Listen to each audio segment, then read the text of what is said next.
Neha versus Nandana Jaydeep, Sonal Virk, Ashwin Anand, Valeria Zoe Perez Leve, Kate Lawson, Owen Rivera, Jessica Fan, and Adriana Scott. Point So of you can- information. Huh? Point of information. Can I know which complaint this is? No, what's the vial? Oh. Just confirming.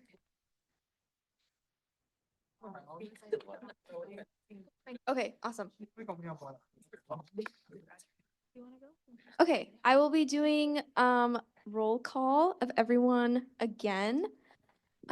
Okay, do we have Ria here? Nandana? Here. Sonal? Ashwin? Here. Valeria? Kate? Here. Owen? Not on Zoom. Okay. Jessica? Adriana? Here. Okay, awesome. Our complainant will be making their opening statement first. Ria? Hi, yeah. Hi, this is Francisco, EAC. I was coming down I live in McMahon for context. And I saw this coming down the elevator, and I was just on the 9th floor. Then I saw, and I sent an image about this, how like there was, like vote Huskies Unbowed, Adriana, Jessica, Owen, Kate, Valeria, Sonal, Nandana, free candy for voting, and I believe that this was a violation of the EPP section 6E5, which was violating the facilities services policy, the residence hall solicitation policy, any UW IT policies, or any UW policies or laws, including the improper posting of campaign signage.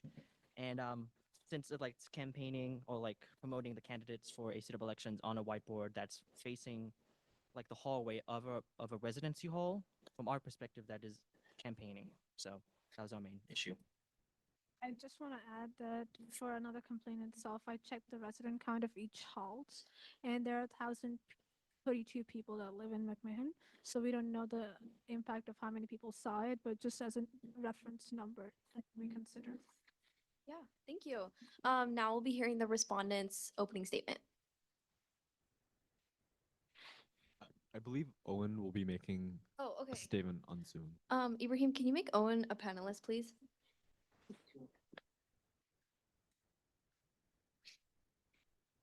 Okay, Owen, I believe you should be able to speak now. Hi, can everyone hear me? Yeah, we can hear you. Thank you. Okay, perfect. So just to give you guys a little bit of information, I live in McMahon on the 9th floor. So I was writing my ticket's name on my own whiteboard, which is directly across from this whiteboard in this picture. As I was writing just my ticket's name on my own whiteboard, a neighbor from this dorm, a friend of mine, came out, saw that I was writing it, and offered to write this on their own whiteboard, just as a means of support. I would like to just say I did not go knocking door to door. I did not ask anyone to write any information. It was an offer. I would also like to say that I did not do this on any other floor, only my floor. Every single person on my floor already knew that I was campaigning, so I do not believe that it really necessarily gave me any gave my ticket any of like an unfair advantage. This was honestly mostly just motivation for myself to look at and help me get through those 3 days because I'm sure they were rough on everyone else as they were rough on you. Thank you. Yeah, thank you so much, Owen, for that opening statement. Does anyone else here want to make an opening statement? Yeah. I just wanted to add on to what Owen said. Because of the 9th floor and the location where this whiteboard is located, hall traffic within that area is limited to about 15 to 20 people, especially since, as Owen mentioned, this whiteboard is directly opposite to where his whiteboard is. And so within that hallway, you have to personally exit the elevator and move towards that hallway in order to even see visibility of this whiteboard. And so one thing we will say is that even despite the population of everybody in McMahon, you have to make a personal effort on the 9th floor specifically in order to go see this whiteboard. So I just wanted to add on that hall traffic definitely needs to be in consideration when seeing this image. And also it was at the discretion of the people that own that door technically. Hi there. I also want to clarify that Owen and I spoke to Autumn Yee prior to making this posting because she had been corresponding with us about policy in dorms in her role as government relations for RCSA. We had asked her if this was something that we could do. She provided Owen permission to post on his own whiteboard. He then asked if he would be allowed to post on a friend's whiteboard with their permission. She said yes to this as well, as long as he did not go knocking door to door on whiteboards. And so Owen abided by the exact guidelines that he was given by Autumn. He posted on his own whiteboard. He consulted one friend and posted on a friend's whiteboard, and did not go past that. Yeah, thank you. Any other opening statements? Okay, perfect. I just want to do a point of order really quickly. We have time for witnesses to speak and for people to discuss, so we really want to try to keep it to one person speaking at a time so that everyone can be heard fairly. Thank you. Now we will be letting the complainant call witnesses or present any additional evidence. So I just came to our notice that this discussion between Autumn Yee and the defendants. So I just want to bring Autumn Yee up to just speak about it because that was just brought to our notice. Yeah, Autumn, you can come up. Thank you. Yeah, so under HFS policy, it is their own door, so it's considered freedom of speech for us. In previous HFS policy, that does still stand. As long as 50% of the door is not covered, it is fine to put campaign materials on the door as long as it's not the flyer or anything. Okay, thank you so much. Any other evidence or anything additional you guys want to present? Yeah, I wanted to give context. This door was right in front of the elevator, not like the one that's kind of hooked behind around it. So like if you exit the elevator, you'll see it. And since there were roughly 50 people on each floor in McMahon, and no one's gonna use the stairs all the time. So like, and it's the 9th floor, so like people on that floor are gonna like walk past this door because it's right in front of the elevator. And so like it's pretty visible to people. Okay, thank you. Be letting the respondents. Do you guys have any additional evidence or witnesses you want to bring up right now? None unless Owen. Yeah, Owen, do you want to bring any like additional evidence up? We'll also have time for closing statements in a little bit. I'll just save it for my closing statement. Okay, thank you so much. Now we'll be having the complainant say their closing statement. Oh, sorry, we're doing questions. I'm so sorry, guys. Do you guys have any questions? Yeah, for the respondents, were people, it sounded like, Kate, you were aware of this, and obviously Owen was the one who did it. Was anyone else on the ticket aware this was going to happen? No, I was doing this by myself, and then I told my ticket about it later. But yeah, this was purely by myself. I was like leaving my dorm, and yeah, like I was saying, friend came out, offered to do it. Yeah, that's about it. Yeah, the only reason that I was aware of it was because during our tabling, we ran into Autumn and we wanted to ask clarification. And so that is when that conversation happened prior to making these notices on the doors. And I just happened to be tabling with Owen at that time. So to be clear, Owen put it up on the whiteboard, then later that day you happened to run into Autumn. That's when you had the conversation. No, Oh. we ran into Autumn. Owen said, "Tonight I am planning on posting this on my whiteboard. Is that okay?" Autumn said yes. Okay, so it's clear in advance. And then, Owen, this is a question for you. You wouldn't happen to have any testimony, or you could get like a written statement from your neighbor assessing that he offered that you didn't ask him? I mean, I could do that. I'm sure she would be fine with doing it, but I'm not in my dorm right now. It would probably take a little bit. We're also kind of more casual friends, not as much like closer. Like I don't have them on social media. It's a friend named Amelia. Okay, thank you. Thank you for clarifying. Also, I actually have a question as well. So I never lived on North Campus, and so I never saw the cluster dorms. And so I see that it says like 911 through 919. So I'm assuming, are these the dorms that have like 9 rooms in one? Okay. And so this is the door that faces the hallway that everyone walks in through. Okay, thank you. I just wanted to clarify that. Any other questions from the committee? Okay, awesome. Now we will be going into closing statements. So, Bria. Just want to just say that I was not aware of the policy because I went to the HFS policy that was given to us. So that was something that I didn't know. So that's what my mindset was when I filed a complaint. it's freedom of speech. They can do whatever they want on their board.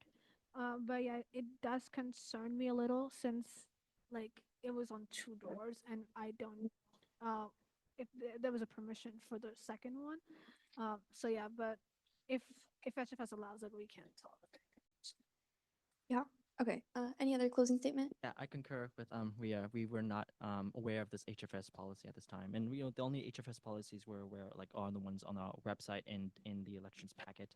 And if it does say like if it's okay for them to like make these statements, then it is freedom of speech. So. Yeah. Thank you. Any closing statement from the respondents? Owen, do you want to make a closing statement? Oh yeah. Like I said before, I just completely believe that this was free speech. I did not believe that this was a violation at all. Yeah, that's about it.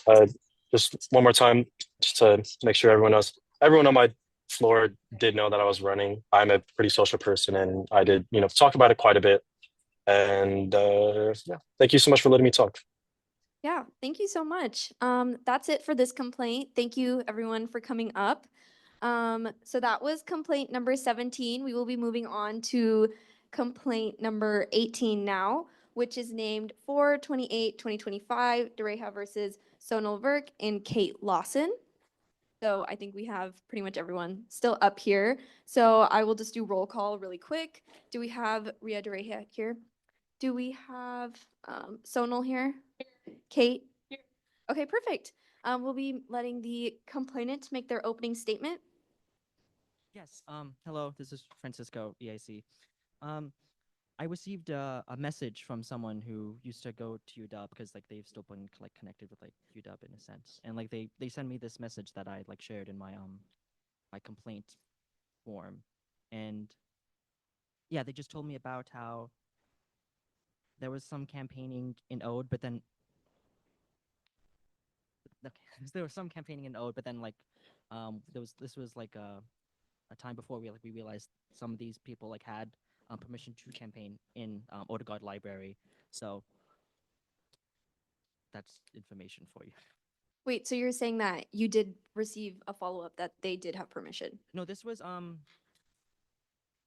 we were campaigning out in Red Square at one point, promoting the elections during the voting period, and then like we were informed. This is a later event that um some candidates were campaigning in Odegaard Library, but then they informed us that they had permission from the library to do that, and then we asked like library staff. So even in this event, it would be okay, but the context that's the context. Okay, thank you. Now we'll be doing opening statements from the respondent. Yeah, so just to clarify, because it's not up on the board at this moment, is this the complaint that's in regards to the screenshot of a set of text messages? No, this is the complaint. I can read the description that we got.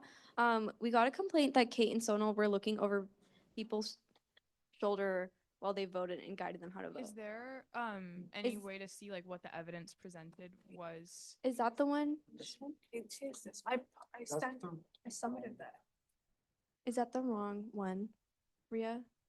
No, it should be that. I would It like is to this one? see the evidence for Okay. complaint before I make a response. Yeah, sorry. Not every single document from the emails got deposited in. So give me 1 second to pull that up. And this was Ria. This was a complaint that you filed. Yeah, Okay, definitely did some. and it was in the email that you got. The screenshot with them while they're sitting. Huh? Can I just share the screenshot with them while they're sitting? I believe I recall like what it says. I've seen that because it was filed in the complaint. I just wanted to clarify that that screenshot was the evidence for this complaint. Yeah. Let's just give me 1 second, and we should be able to get it in the OneDrive. But sorry, give me one Yeah, moment. take your time, please.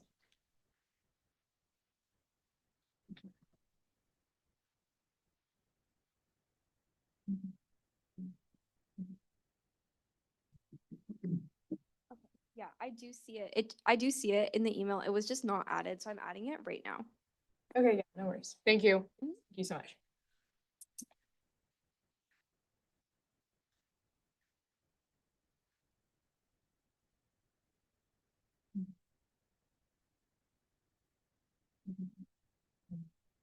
Okay, Ibrahim, if you refresh, it should show up. Okay. Yeah, do you want to click on it to make sure we're looking at the right thing? Okay, is this the screenshot that you were all referring to? Yes. Okay, perfect. Now you guys can make your opening statement. Hi, okay, thank you so much. Really appreciate that clarification. It just makes it easier to reference what is being cited. So in the EPP, section 7H, subheading 3, subheading B, it states that candidates and campaign affiliates are strongly encouraged to reach out to students to assist in the voting process and in the election itself. Strongly encouraged is the clause that I am focusing on there. It is a mandate from the EPP that candidates go out and campaign for themselves to assist the general public in order to increase voter turnout and to make sure that people are able to vote in a timely manner. This was mine and Sonal's intention in campaigning throughout the duration of the election and is something that we stuck by every time we went out to campaign. This screenshot in particular does not contain evidence in form of photos or videos of this happening and actually is slightly unclear. It says it was Kate and Sonal from the Unbound Ticket, I believe, Kate for sure. It doesn't specify if it was Sonal at all. It says, I believe. It doesn't specify a time. It doesn't specify a particular location other than Odegaard, which we did have permission to campaign in. And Sonal's going to talk a little bit more about that. Yeah. No, you can go. Okay, perfect. Yeah, thank you so much, Kate. As stated multiple times, we did have permission to be an ode to begin with, right? So Odegaard is a public library that is accessible to students within reason and cited by the very own policy that was recorded in the violation. Activities such as campaigning, surveys are allowed as long as permission is obtained from Odegaard staff, which it was. Continuing on, every time we entered Odegaard, we asked the front desk if we were allowed to come in and to promote our ticket, campaign in any way, shape, or form, and we received this permission every single time.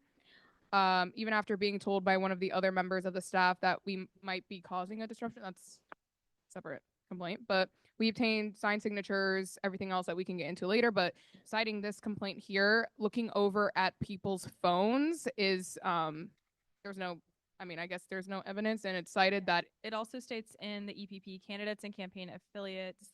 I'm so sorry, I lost it. Candidates and campaign affiliates may intentionally view any voter's marked ballot or make any mark on a voter's. Oh, I'm so sorry. Oh, I'm sorry. I'm reading wrong. It says unless authorized by the voter, meaning that if a voter gives you authorization to look at their personal device, you are allowed to do that. And then continuing on, I know a lot of people have had this reoccurring issue, but there was multiple problems accessing the ballot, accessing the site. And we got continuous questions of like, what is the website? Where do we go? How do we actually vote? How do we learn about the people that are running in this election? And we straightforward just said vote.acw.org. That's where you can find all the information. And if for some reason it wasn't working, a lot of the times, this was a reoccurring problem, but some people got confused with the question of, are you a part of the ASUW? Restricted them from voting as in total, and that happened multiple times. That was brought to EAC's attention as well. Multiple times. Yep, like more than 20 times. And so then everyone would kind of turn their phones to us, and we would just back up and be like, we can't do that. And they were like, no, we're giving you permission to like see if what you can do. What does this question mean? How do we go through this process, etc. So it was never out of like seeing if they're directly voting for our specific ticket. It wasn't any of that at all. But cited in the EPP, there was permission if authorized by the person that is voting. Yeah, thank you. Now we're going to go back to the complainants. Do you guys have any additional evidence or witnesses you want to bring up? Not evidence or witness, but I have some questions if I can ask them. You can tell me your question. Yes, so I do agree, and I did verify that they did have authorization to campaign in Node, but it's only limited to the table. They cannot walk around and campaign. I specifically talked to the supervisor that it's okay if people come to the table. That's when they can campaign. They cannot walk around. And I think Owen was there with me. I also told them that if they allowed one candidate to do that, they allow everyone else. So I don't think they were given the permission from what I saw and what ESC believed that they had the permission to walk around Odin campaign. So if they have that permission, I would love to see it. Yeah, that was actually also my follow-up question. That was a lot of information, so I just kind of wanted to like clarify what was happening. So when people, you said like people would kind of like turn their phones to you and just kind of be like, "What is going on?" Which I understand. Where was that happening when people came up to you, or when you guys went up to people? Just want to make a clarifying statement just broadly that I don't know when this offense happened or in what context it happened, and so I can't provide specifics because there's no specifics available, but we'll speak on a general. Yeah. So your question is, when would people show us their phones? Yeah, I mean, I guess it's also kind of hard because, like you said, like we don't really have a No. time. Did you guys have any additional details on when this complaint was like what time this complaint was referring to? Yeah, I can say the date. This was received on Tuesday, April 22nd. That's when it says today up on top of the screen. But Okay. it's presumed then that it happened earlier that day. Okay, so assuming sometime Tuesday, when do you guys have like a timeline of when you guys were tabling in Ode, or was it just kind of like all around, like I also all want to during? clarify that I don't believe, and Sonal can correct me on this, but we were never in Ode together on that day. So this is why I'm kind of raising question as to the validity of the statement. It was Kate and Sonal from the Unbound ticket, I believe, because we can show you records of our schedule, but we actually were never in Ode at the same time on that day. Okay, yeah, no, that's definitely a really good piece of information to have. I didn't let you guys. Do you guys have any additional evidence or witnesses you want to bring up? Yes, for signed signatures, approvals, and all of that, Ashwin Anand, can we Yeah, witness? yeah, Ashwin, you can come up.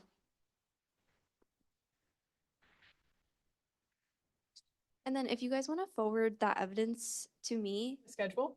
like the signatures, is it written? Yep. Okay, if you could send like a picture or something that kind of refers to it, you can email it to the ACW Judy account.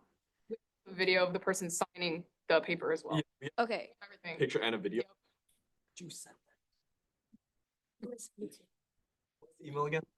It's asudubjudy at uw.edu. It's the same email that sent the like overarching email. So you can send that to me, but if you guys want to just describe it right now because we're short on time. Yeah, sure.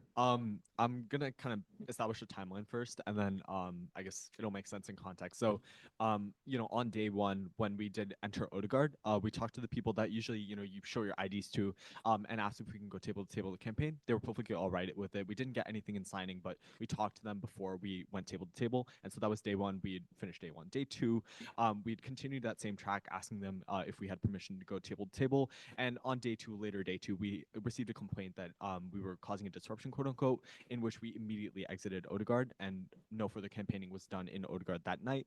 On day three, since we did realize that Odegaard was still a high traffic area, we contacted the one of the lead staff in Odegaard, asking them if we could go table to table. They said no, but they were perfectly all right with us setting up a table inside of Odegaard. And so, we weren't going table to table causing disruption. We were allowing people to come up to our table to receive more information. And so we have that in signing, and that will be the video and the text that you receive. And so I think there was also a statement in a different complaint. It's going to be the same thing that I repeat, but in that same regard, we had permission to set up a table inside, and we also had permission from the people that showed us the IDs for day one and day two. So I hope that provides a little bit of clarification in terms of the timeline of when we got approval, but there was approval in Odegaard across all 3 days, if that makes sense. Hello, can you guys hear this? No. Okay, sorry, turned off for some reason. Okay. This is dead. I'm sorry, Brendan, do you have another? Oh, can I just take? Oh, okay, perfect. Pause.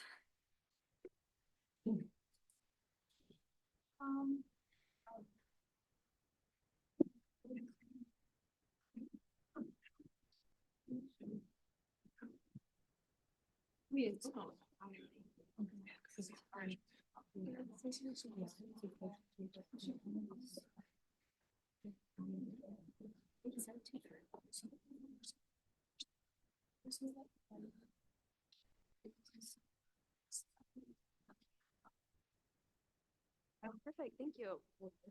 Okay, I'm sorry. I'm sorry about those technical difficulties. What was I saying? Oh, okay. Did you have any additional evidence or witnesses you want to bring up? Nothing apart from the text and the video of that. Okay, yeah. We just wanted to clarify. So this violation, I guess now we're talking about two different things, owed and then looking over the phones. Are we going to be handling both together at different times? I think it was more about looking over the phones, right? I mean, we received the complaint all in one, so we consider it in one. Altogether. So this complaint was about looking over people's shoulders in ode. So I guess we would consider both components of that. And sometimes certain violations can receive like multiple counts of penalties because like there were multiple violations within one complaint. That will be decided all later. And then also once we receive that further evidence. I'm gonna now turn over to questions for the committee. Yeah, I had a few questions regarding owed permission. So first of all, I know you already said this, I just want to clarify I understood correctly. You guys had permission to go table to table the first 2 days, and some point on the second day you were asked to leave because it was considered disruptive, which you did. And then the third day you were given permission to do it just at a table, which you listened to. Precisely. At any point did the people at Odegaard tell you you were violating the permissions they had given you? Only on the second day, or only on the second day were we made aware that we were causing a disruption, in which case we left immediately, and then we got approval the third day. Okay, thank you. For the claimants, so you guys mentioned at one point that you filed this complaint before you were aware they had been cleared to table and owed. Is that correct? So you were aware they had clearance to table and owed? Yes, but the point is not that they are allowed to table in ode. The point is the complaint said that they were walking around. And also, I just got to know from someone that they didn't, and also I have no proof that they got the permission in the first 2 days. I don't know, I was not presented with any written evidence. That's why when they came to me on the third day, I was like, please give me as much evidence that you got a permission. I'm not sure if they had the permission in the first place. And also, it came from, I think, a student employee, if I'm not wrong. So they don't have the jurisdiction to make that. It has to come from the building manager. So technically, they didn't get permission. Yes, so typically you did not get it from the building manager. So on the first 2 days, since we personally thought that we can get approval from any member of staff, we literally walked in, and as soon as we walked in, everything, all materials in hand, we got approval from one of the staff. Now, obviously, those are student staff. I also know that there are non-student staff that also handle the ID processing, and again, on both day 1 and day 2, we still got approval from them. There's no real proof of this, obviously, not in writing until the third day. But we did get approval from them to go table to table day 1 and day 2. And again, after made notice that we were causing disruption, we immediately left. And then I think one thing that we both agree on is that there needs to be a little bit more clarity in the EBP as regards to where and how we get the approval process. So I definitely encourage that this reform be made, but that's about it. I also want to clarify that when asked to present evidence of approval, we obtained and then presented that evidence from the people that we had contacted. Up until that point, we were never asked to provide signatures by the EPP or by the EAC in any form. And so we did not obtain those because we were not asked to have them. And so I think clarifying in the EPP that if you're going to get permissions to be in written form would be helpful for the next phase, just because that's not something that I believe is written anywhere. And so we didn't know that until day 3. Thank you. And then another question for respondents. A large part of this complaint does hinge on an anonymous tip. Would you mind clarifying who sent that in, or are they willing to testify to this? Yes, I've been contacting about them. This message is from Anastasia McKellar, who was the director of community relations last year, and she's willing to send a testimony about this by tomorrow. But for your guys' information. Sorry. And then just want to clarify regarding the phones, you guys maintain that at no, you do acknowledge that you looked at people's phones, but you maintain it was always with their permission, that they showed it to you first, right? Yes. Okay, thank you. I just wanted to say, if you could send that in to, which email address, as soon as possible. That would be awesome. Does anyone else have any questions on the committee? Okay, awesome. Now we will be allowing for closing statements from the complainants. So I just want to clarify a few things in my closing statement. So The thing that Kate mentioned initially was that the candidates and campaign affiliates are strongly encouraged to reach out to students to assist in the voting process and the election itself. I just want to give a little bit of clarity why that thing was added because ESC, considering what happened last year, was strongly against the fact that no campaign candidate should handle any student's phone, since we don't know what's happening in there. We don't have the jurisdiction to understand, and so the director of internal policy brought us that it's just going to discourage students to talk to candidates themselves, which I don't see how. But that was the point, that candidates can interact and they're strongly encouraged to like tell them how the voting works, and that's why we provided every candidate the opportunity to have like a poster on how to vote.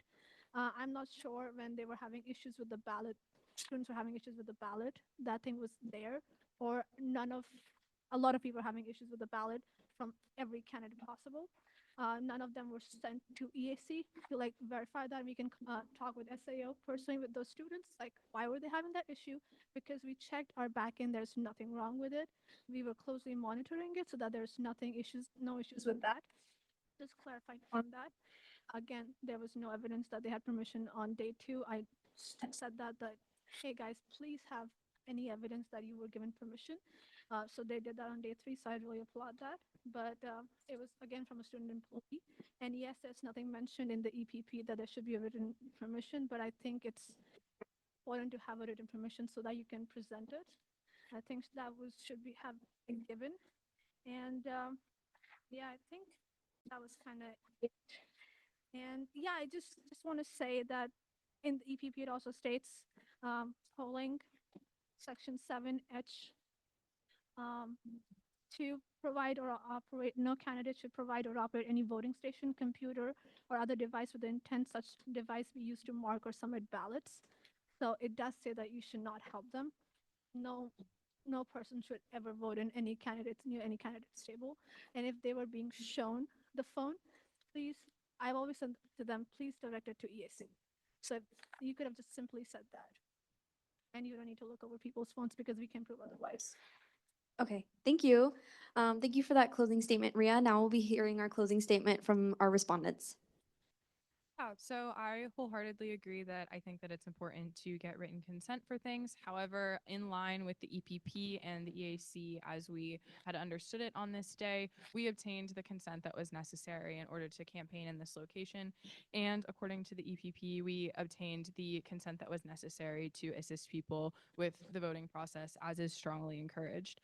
I think that if that's something that the EAC wants to clarify further or is interested in making a little bit more strict, then that should be included in the EPP, because we were told multiple times during the election process that the EPP was to be our guide and the thing that we should refer to at all times in order to understand what our rules and regulations were.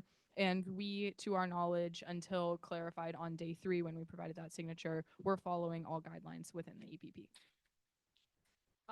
Yep, I agree with what Kate is saying, but alongside that, I know that there's a recurring statement of there was no evidence day 2, there was no evidence day 2, but the complaint was filed on day 2. And so immediately when it was brought to our attention, the first step we took was to get it in writing.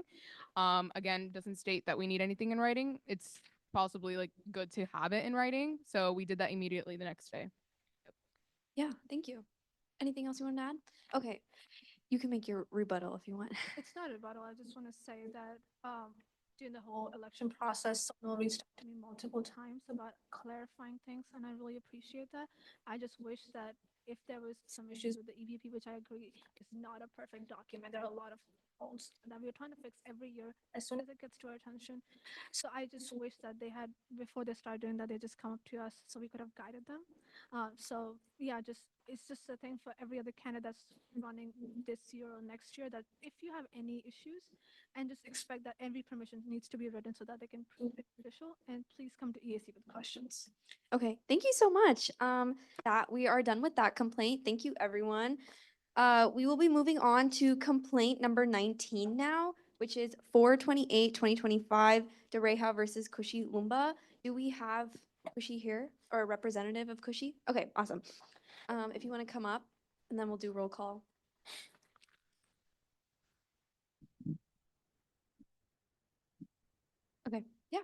Do we have Ria here? Present. And then do we have Kushi's representative here? Could you state who you are for the record? My name is Nandana JD. Okay, perfect. We will have the complainant make their opening statement. I don't have much to say, but again, just kind of goes into the fact that there was someone that was, Kushi. I have a picture from a confidential source. I cannot tell people. Okay.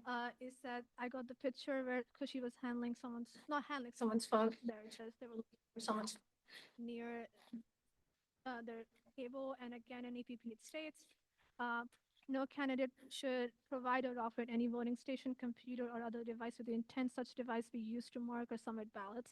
I do agree. I have no idea if we got the consent. It's all in the gray area, but we got this. We don't know what's happening on that screen, but it's my duty to report that. I'm sorry, just as a clarification, was Kushi running for a position? No, she was campaigning for those candidates that Okay. were there. Okay, thank you. And now we're gonna have our opening statement from the respondent. Thank you for letting me speak.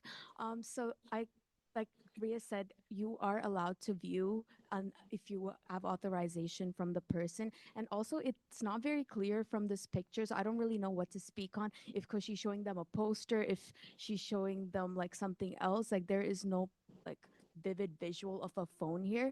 But I'm speaking like just in case it was like you are not tampering with the ballot if you are just viewing it with the person's permission. And also like this happened a lot during the elections process too, where people would have questions, and I have text messages where I would text Ria and tell her that people, when they reload the page on the ballot, it says you've already voted in this election, and they're like, oh wait, I wasn't able to even like vote or pick any candidates. And then I was like, I don't know how to help you here. And they'll be like, what does it like what does it say on your screen? They'd be like, can I show you? I'm like, if I have your permission, I can look at your screen. And then they'll show me. And I would Teams Ria on like I have texts from the Monday morning of elections because this problem started like literally Monday morning. So that issue continued throughout the voting days. And like people had a bunch of questions, a bunch of issues, and they would willingly show us their phones asking for help and support. And that was the only time we looked at their devices. And even then, like right now, I don't know if she's looking at someone's device, if she's showing them a poster, if she's guiding them to our Instagram, because a lot of people had questions about our platforms. And since she's not a candidate herself, she would always just direct them to our Instagram, being like, it's Huskies Unbound on Instagram. If you just scroll down, you can read up about their priorities. Yeah, thank you so much. Do the complainants have any additional evidence or testimonies? Nothing, but I also want to clarify that those messages were not sent on Teams. Clarifying that. Okay, thank you. You mentioned Teams. You did not send me those. Okay, do the respondents have any additional evidence or witnesses they want to bring up? Not at the moment, but I do have text messages if Judicial would like to see them. Okay, yeah, sure. If you could send those, you don't have to do it like right this second, but like in the next hour or so, that would be awesome. Thank you. Do our complainants want to make their closing statement now? Yes, please. I just want to reiterate, like, I have told that to candidates in that seminar, even in email, stop looking at people's phones. If they have questions, please direct them to EAC. I told them how to figure out. This has happened every single year. If they refresh the page, it says that they have voted because that's the issue with the back end. It's nothing that any of us can do. What they can do is what Brendan told me, that they can go to Husky Link, go and open submissions and do that. There was one person that had that issue. They would direct it to us, and we told we went to SIO and we were trying to fix that. Nothing, no one else. If they were having issues, no one else was brought that up to me or any student to be in school had that issue. So it's it's a lot of gray area. I don't know what was on that phone, but it is concerning that people are still looking at phones, even though it was permission. We can never prove it, but we don't know what's happening, and that's just the only thing that concerns me. Thank you. Do we have a closing statement from our respondent? Yes, yeah. Thank you so much to the EAC and for all the help and support during the elections process as well. I just want to say that as candidates, we abide by the EPP, we follow the EPP, and in the EPP, it states that we are well within our rights to like help the voter if they authorize, and we can view their phones or device if they let us do so. And we at all times made sure we were following the EPP and making sure we were abiding by all those rules. And it's not just in terms of like the ballot being hard to navigate, but a lot of the times, me personally, I had this issue where people would be like, I'd say my name is Nandana, and they because my name is not like a traditional name, they'd be like, wait, are you like this one? And then I'd be like, it's Nandana, but like, can I look at your phone? Like, I'd literally back up. So a lot of the times it was just even helping them like see what our names looked like. So I would just say that at all points it was always with permission, and therefore I believe we did not violate anything in the EPP. Thank you. We will be moving on from this complaint. Thank you, everyone. We will now be moving on to complaint number 20, which is 4/28/2025. Dereha versus Alice Dabrowski, Peyton Sachs, Lydia Berhanu, Brandon Palin, Moti Galato, Grace Clark, Simon Thompson, and Nebiat Marcos.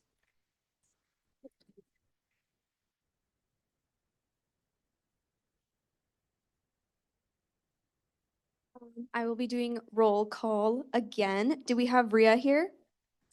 Alice? Peyton? Lydia? Brandon? Moti? I know Grace isn't here. Simon? Nebiat? Here. Awesome. We will now be hearing the complainant's opening statement. I just have a favor to ask before I say my opening statement. Can we view the evidence? It's a video, and I think that would explain the opening statement better. Yeah, give us 1 second then. Ibrahim, can you get the video open, please? Thank you.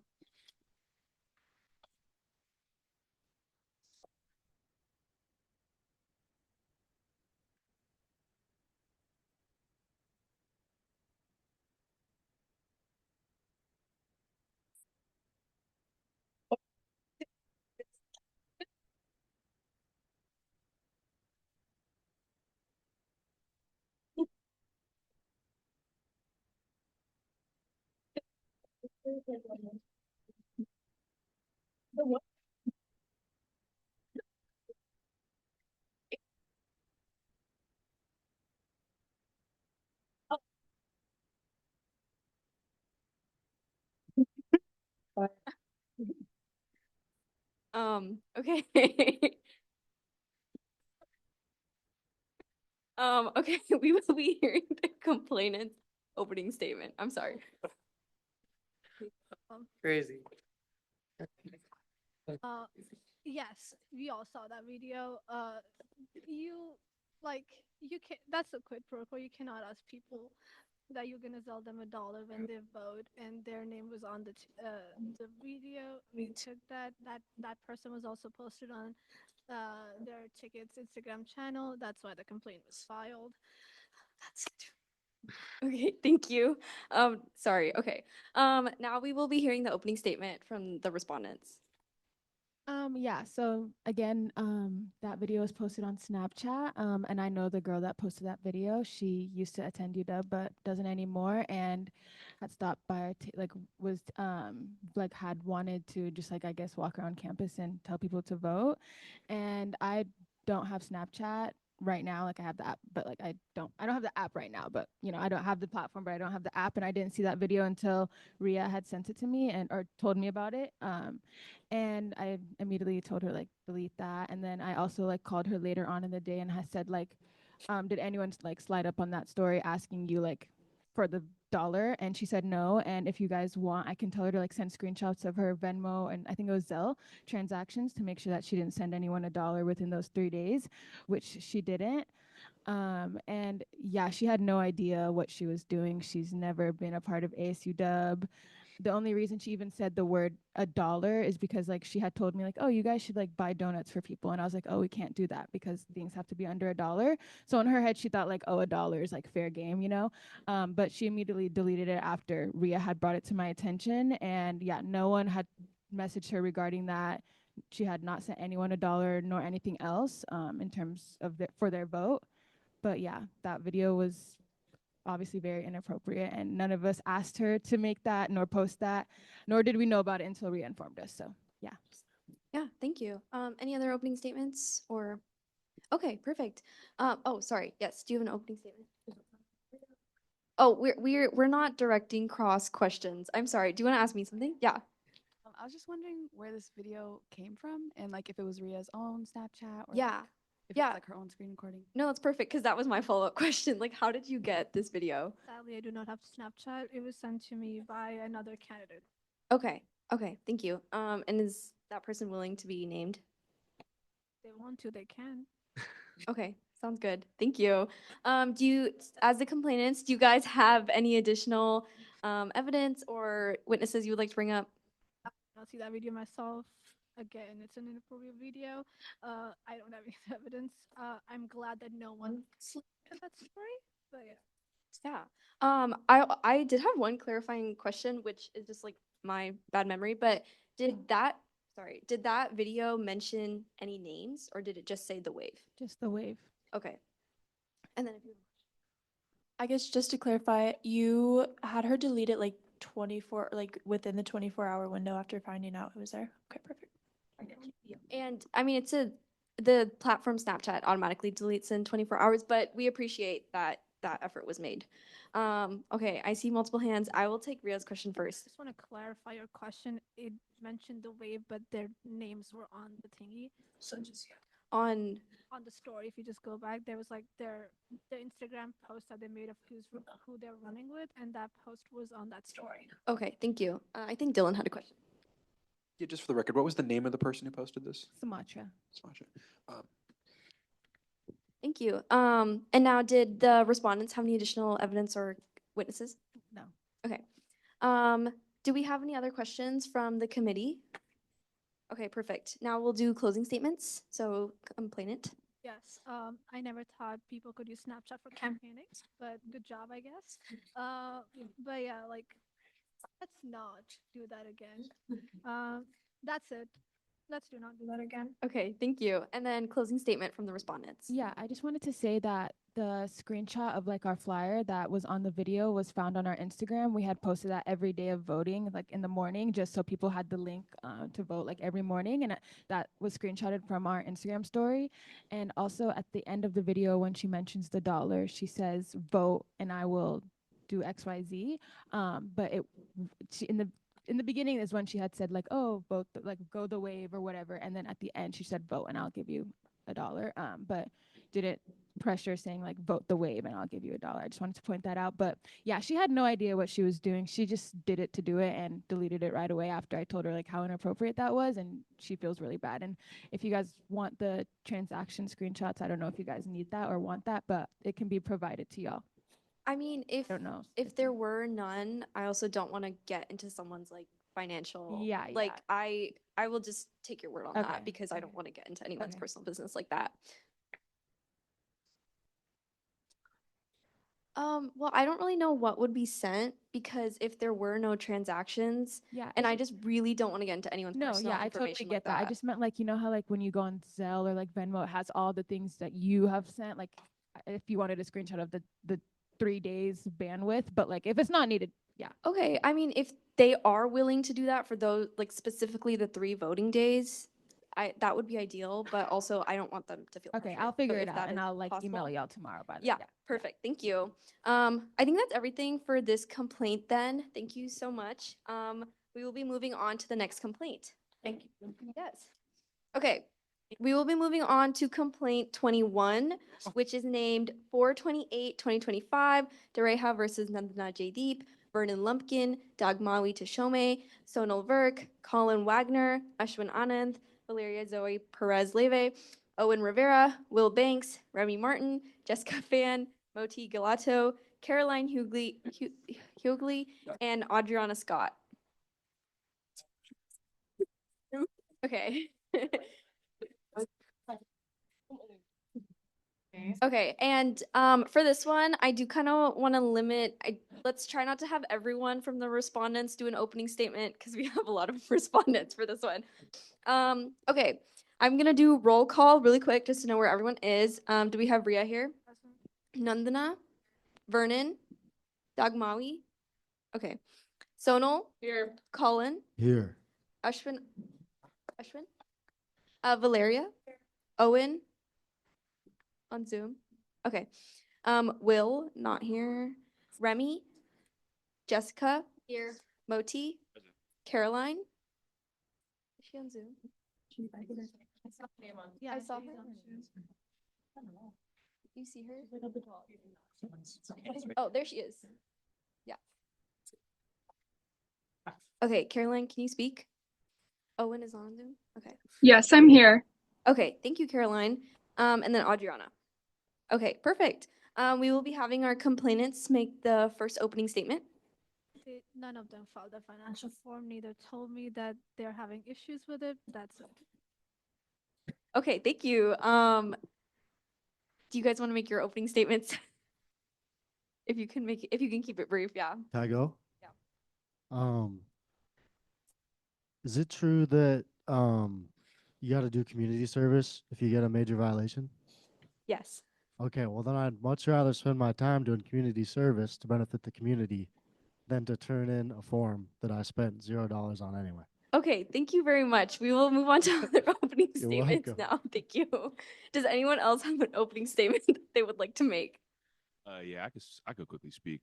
Moti Galeto here. For one, as a finance major, I understand how important it is to be transparent with your finances, especially in regards to elections and campaigning. Two, I also remember, if I'm wrong, but you said that being ignorant shouldn't be a reason. I understand that as well. I'm gonna be completely honest. After elections, I low-key just mentally and emotionally checked out, and therefore, in regards to the form, I completely forgot to submit it, and I'm sure I could probably align with y'all in that same regard.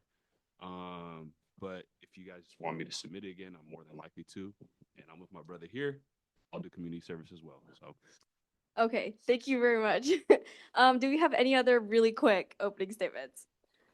Yes, I'll speak on behalf of myself and the people on our ticket because we did share expenses.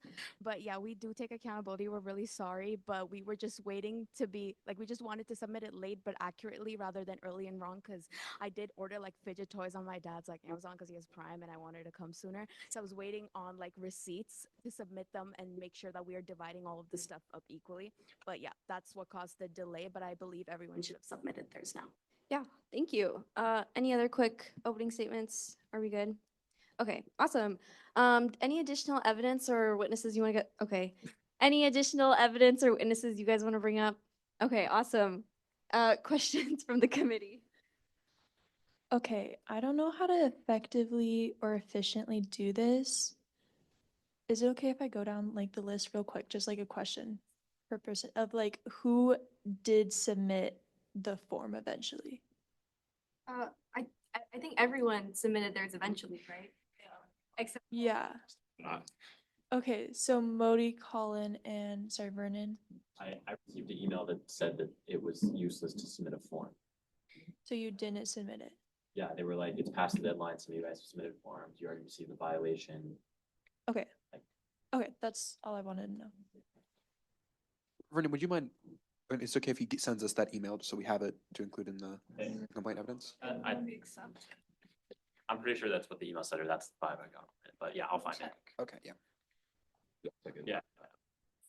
Okay. Any other evidence or anything else? Any questions? Okay. Quick closing statement from the complainant. Just 1 second to look over that email. Yeah.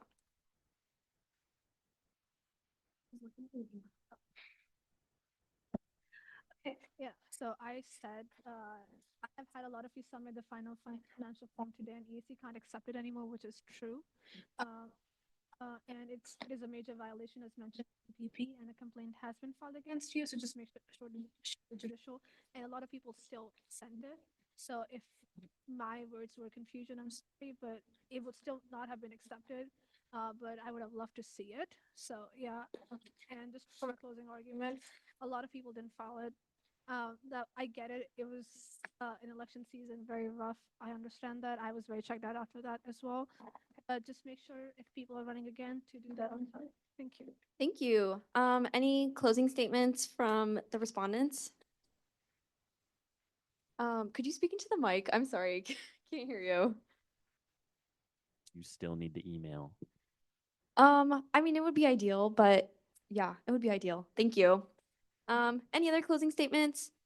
I just wanted to shout out the rest of my ticket for actually filling it out, and to be honest, I spent like the same amount, so if needed, I can resubmit it to the proper or whatnot. So Okay, thank you. We appreciate the clarification. Thank you so much, everyone. Oh, sorry. Yes, you can.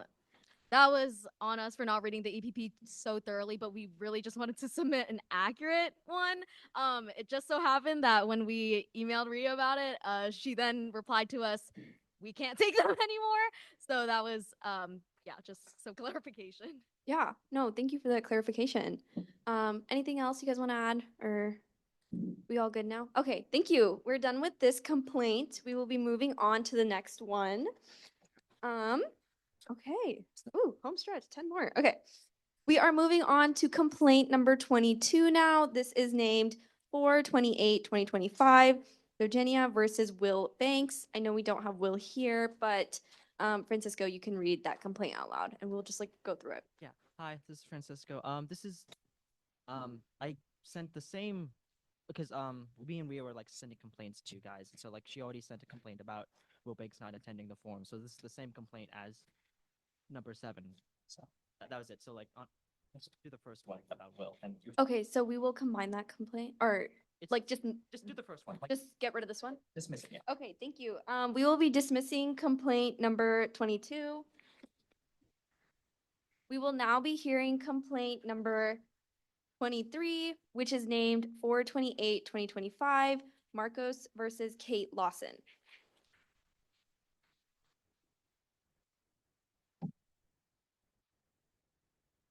Okay, awesome. I will do roll call really quick. Do we have Marcos here?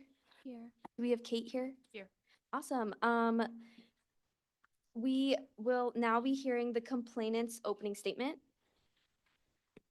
Hi, everyone. Well, I'd just like to reiterate what I said in my description of the violation. I was also a candidate in this election, and when tabling alongside on the quad, this was before we knew that tabling on the quad was off limits. So this was literally like 9 a.m. first day of voting on the 21st. So yeah, me and another member from my group of candidates, we were tabling a little bit further down, closer to Red Square on the quad, and then a little bit further up, Clonal and Kate were tabling for their own group of candidates to promote and campaign for their ticket of candidates, clearly. And yeah, so what I saw was Kate looking at, pointing closely, and touching on a voter's phone for an extended period of time as he scrolled, presumably instructing him to vote for the candidates on her ticket. And I was also a candidate in this election, which y'all know about by now. But on February 28th, on the ethics seminar hosted by the Election Administration Committee, we were explicitly told not to look at, point at, or touch people's phones, or we would be subject to consequences such as violation or disqualification. And we also were held accountable to this by taking an EPP quiz at the end of the seminar. And again, they were just extremely adamant about this violation specifically.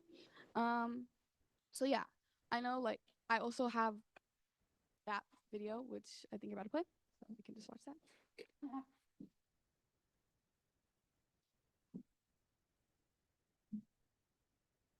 Does it have audio? I'm not sure. Like, is it meant to have audio? No? Okay.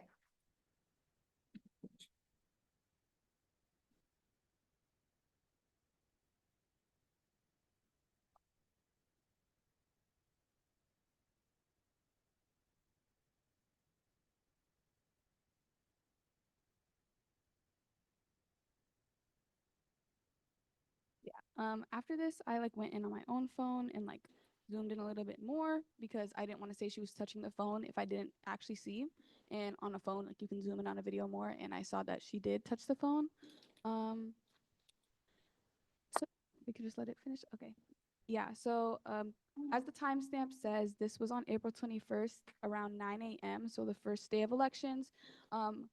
First few hours of elections, as well as in front of myself and the fellow candidate that I was tabling with. So it just led me to wonder why candidates would be comfortable doing this in front of somebody who was also at the ethics seminar, knows the rules. We were both there, or I'm assuming she was there. And if not, I'm pretty sure there was a makeup for it. But yeah, it led me to wonder what other violations may have occurred and how many times they may have occurred since this was so early on in election season. And yeah, shortly after on this day, Christina Koop came up to my table and asked us specifically, randomly and specifically, if we were touching people's phones. I only point this out to emphasize how adamant administration was about touching people's phones. We were told, quote, under no permission may we look at or people's phones or guide ballots in any capacity. So yeah. Also, just wanted to thank Kate for being here. We're all here in a official capacity, not really, just you know what I mean. So, Yeah. Yeah. No, thank you. Thank you for that opening statement. Now we'll be moving on to the respondents' opening statement. Yeah, thank you all for being here and holding this session. I have a couple points to make about this particular complaint, and I think I will address some of the points that Ms. Marcos has made in her opening statement as well. So I will just go through those now. My first point is that Nebiat Marcos is making unsubstantiated claims and accusations about what was occurring during this conversation. Assuming that Ms. Marcos was unable to hear the content of the conversation, which she has stated in her claim, the word that is used in her claim is presumably. She is making an assumption on the content of this conversation. I can attest that I have never and will never make physical contact with a voter's personal device. If you actually zoom in, I've pretty fair colored skin and you can see that I'm wearing a light colored shirt. You cannot tell based on the quality of the video how close my hand is or is not to the screen. And that is an indication. I have zoomed in and I can show you the screenshotted photographs of the zoomed in video after I was made aware of it. I did not touch that person's phone because I know myself and I was there and I did not do that. I have never and I will never observe a person's personal device without prior consent, and I'm able to say here outright that I had obtained consent, which will be corroborated by Sonal Verk, who I will bring up as a witness in a moment. Additionally, my purpose in this communication was to guide a voter through the voter's guide, which he asked me for. This included allowing him to scan a QR code that we had on our table, which was the QR code provided by the EAC that linked to the EAC website, then directing him via pointing at his screen towards the link to the voter guide, which is not the voting link is actually visible when you scan that QR code, but not the voter's guide link. So I had to guide him through a couple different pages before we were able to reach the voter's guide, which is why you see me pointing for a long duration of time. I then stepped back to allow him to explore the voter's guide and vote at his discretion, which is why I assumed Ms. Marcos stopped filming. I was well within my rights as laid out in the EPP, and I'm following the direct guidance of the EPP, which in Section 7H, subsection 3B states candidates and campaign affiliates are strongly encouraged to reach out to students to assist in the voting process in the election itself. I understand that verbally we were told not to intentionally or to unconsensually observe voters' phones, but the EPP is very clear on this. It instructs that you can gain consent and then guide someone through this process, which I did. My second point is that Nebiat Marcos has actually violated my rights and the voters' rights in this context. Washington State is one of the many states that observes what is called two-way consent. This means that any attempt to record a private conversation, regardless of whether where this conversation occurred or when it occurred, is illegal unless consent was obtained by all participants of this conversation. I have the law written right here, and I can quote it for you now. It is RC 9.73.030. It shall be unlawful for any individual, partnership, corporation, association, or the state of Washington, its agencies, and political subdivisions to intercept or record any private conversation by any device, electronic or otherwise, designed to record or transmit such conversation, etc. I understand that putting myself in the public eye by running this campaign opens me up to more scrutiny. And while I accept this scrutiny, I did not formally consent to this recording. And I can accept that it's possible that Ms. Marcos was simply attempting to hold me as a candidate accountable. And for that, I am not frustrated at all. I appreciate the attempt to hold me accountable. However, no voter has ever given this consent or accepted this scrutiny. No voter on campus should be subjected to this illegal and violated recording of their personal conversations. Like Ms. Marcos said, this happened at 9 a.m. First day of voting, and there's a lot of other footage, videos, photos that have been obtained, and all of it is in violation of this statute, which I have printed here. Elections are a time for students to work hard, campaign well, and prove to students their capabilities. It's not a time for candidates to illegally film students, use them to make unsubstantiated claims, and put students in harm's way within hours of the filing deadline. By the way, I was not made aware of this complaint until 3:27 p.m. on Monday, April 28th, which was an hour and a half before the filing deadline. And I was not actually able to access the video until 4:50 p.m. on Monday, April 28th, which again was very, very close to the filing deadline. I had no ability to correct this mistake because I was not made aware of the mistake. I'm I'm not doing this for myself. I obtained consent to observe a person's personal device. I had a fully consensual conversation with a potential voter where I guided them to the voter guide and then stepped back after they started voting. I am doing this for the sake of the elections and the rights of voters. Nebiat Marcos did not obtain consent from me or the voter to film this. She then made unsubstantiated claims about the conversation, which can be disproven by myself and my witness I'll bring up in a minute. And that is my statement. Yeah, thank you so much. And I wanted to say I appreciate both of you, all the effort that you are putting into this complaint and everyone's candor. And I did want to clarify about like the filing or like letting people know about the complaints. The complaints come in automatically when you fill out the form, but we can only notify people. One of our staff does that by themselves, and people only work Monday through Friday, so a lot of complaints did come in over the weekend, or we had a lot come in on Monday, and so we can only work so fast. So I appreciate like No, your for concern sure, about and that. that's totally fine. And I obviously have no problem with that. I just would have loved to have had that information before so that I could have either corrected whatever behavior was wrong or made a case that my behavior was not incorrect. Yeah. Thank you, both of you. And now does the complainant have any additional evidence or witnesses that you want to bring up?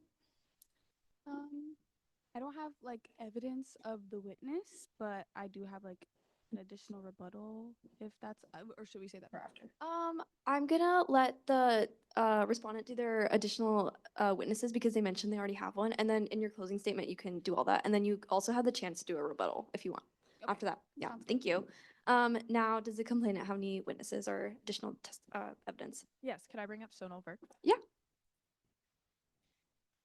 Do we have a statue? Yes. I can provide you a digital copy as well.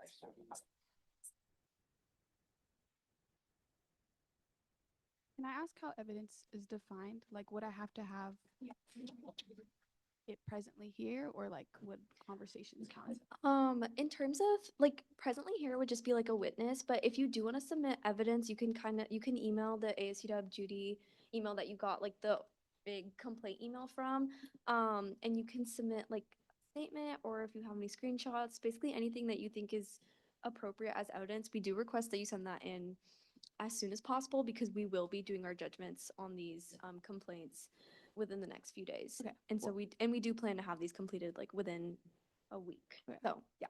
Well, I don't have like evidence of the statement like written or anything. I don't know the student who is in this video. But as I mentioned, we were tabling a little bit further down the quad than they were. So as we watched this happen, we were a little bit surprised, obviously. And as he walked past, and we knew like, okay, well, if I make this complaint, like just looking at a phone, how can we prove like that this is what's going on? So as he walked past, we asked him if he had voted in ASUW elections yet, and he responded saying that I'm pretty sure they've already voted for me. Okay. We can get to that after we hear the witness. Okay. Because I do think it was in the initial complaint as well. Yeah, what you can I just said. clarify that language was not in the initial complaint. The language that was in the initial complaint, which was, I have already voted over there. Like it wasn't. So if it was they voted for me, that I did it with them. With the I having agency in that. So I don't know. That's different than the language that I had seen. Yeah. We'll do the witness first and then we can do closings. Yeah, obviously I was in the video, so I saw the conversation happen, and I can testify that the conversation that was happening within that time period and whatever was being conversed between Kate and then that student was, hey, like, where do you actually vote? Okay, this is the EAC website. Here's where you can find all the information. They're like, what is the QR code? What is the actual URL link? Whatever it is. So that is what Kate had initially walked through with the student. For them to vote was completely up to them. We did not, and I repeat, we did not look at or guide them through the ballot to be like, this is who you're going to vote for. This is for sure who you're going to vote for. And then also, I know that I'm supposed to ask questions to you. So I know that Nebia has mentioned that why would we do such a thing in front of them, knowing full and well that we know the rules. And so that kind of supports our case. Why would we do such a thing, knowing that I conversed with both Nebia and the person that was tabling with Nebia, and we had a conversation, and then we were both told to leave the quad as well. So we had those conversations. We saw each other. We talked. So the question of why would we do such a thing, knowing we know the rules, that kind of clarifies that we wouldn't do such a thing. Yeah. Yeah. Okay. Thank you so much. Anything else from like any additional evidence? Okay. Now we'll be going on to closing. So if the complainant has any additional closing remarks or anything, or sorry, we're gonna do questions first. I keep forgetting that part. I'm sorry, guys. Does the committee have any additional questions? No. Okay, I actually did have one. So just to clarify, this kind of directed to both parties right now. This was 9 a.m. on the first day of voting. And so did you, or I guess this is more towards Nebiat, did you have like a wave table on like this on the other side of the quad that you were standing on, or were you just like, did you just happen to be passing through? I'm sorry if I missed that. No, yeah, we were both tabling like on opposite sides of the quad, and I was tabling with another fellow candidate. I was tabling with Lydia. I didn't know if before she wanted to be mentioned, but she just told me it would be okay, so that's why I didn't call a witness. But Yeah, I'm not that's sure okay. if it's too late for that. If it is, then I understand. But yeah, we were just tabling. We had a table set up. Like we both had our own, like I guess, ticket table set up. And then again, I apologize if this was mentioned in the original complaint, but then what made you kind of, did you flag down that person to the person that was in the video that like that Kate was speaking to? Did you flag down that person, or did you just ask them if they voted, or did they come up to you? Like what was kind of the procedure of interacting with that person? Yeah. So we were tabling right alongside like the main path of the quad. So as he like entered, I'm not sure where he entered from the quad, but he was walking down like towards our table. So obviously he stopped at their table first.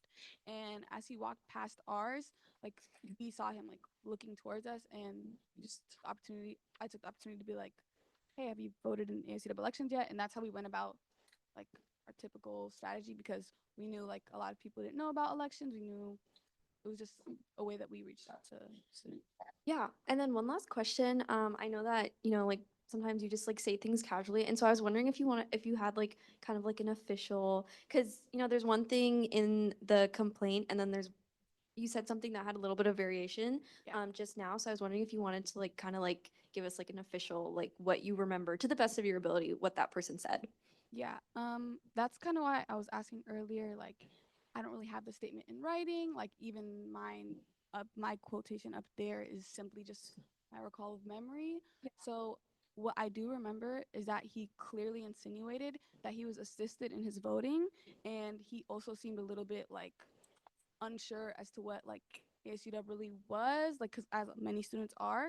But he was like, I'm pretty sure that I just did with them, and like that is what led me to believe that the continued scrolling and the extended period of time where the phone was being shown and scrolling, pointing, that's typically how the ballot is. That's what led me to come to my conclusion. Yeah, thank you. Do we have any other questions from the committee right now? Okay, awesome. You can make your closing statement if you want to add anything. I would just like to echo what I've already said. This was just a pretty clear violation to me, just considering I understand that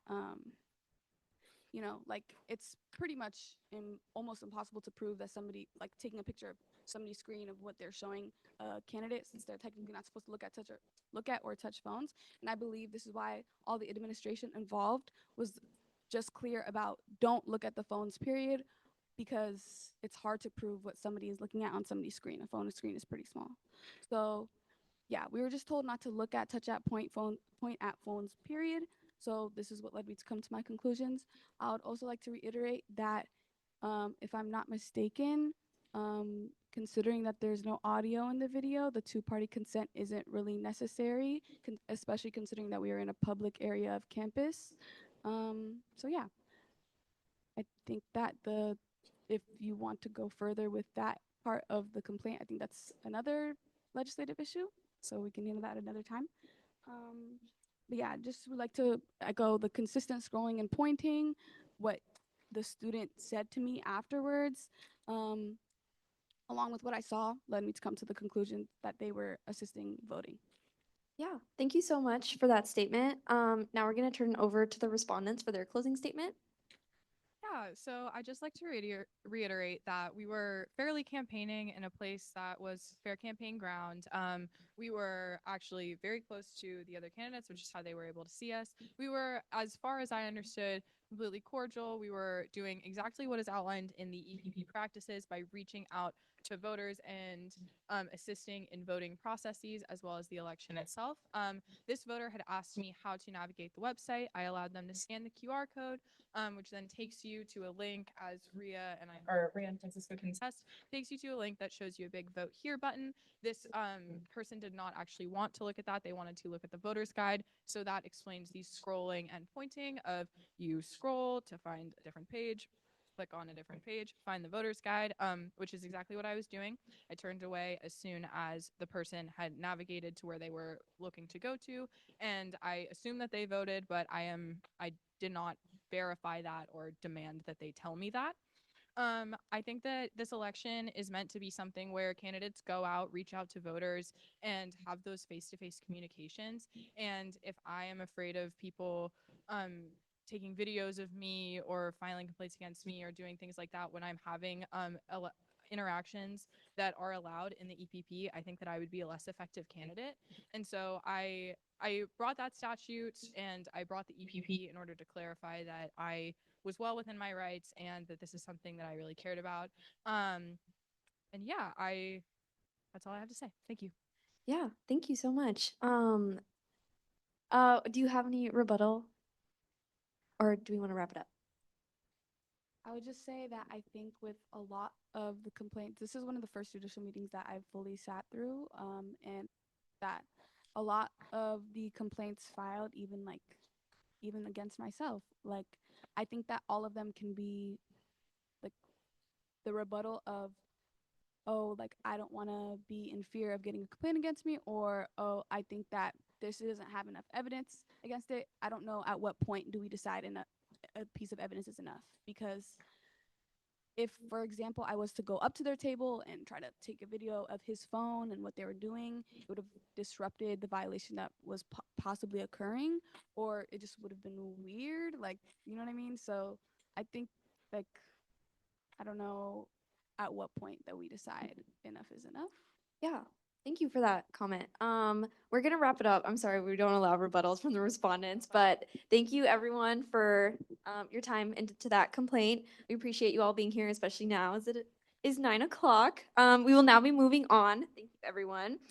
We will be taking a very, very short break. We will be taking like literally a 4-minute break. So I move to recess until 9:12.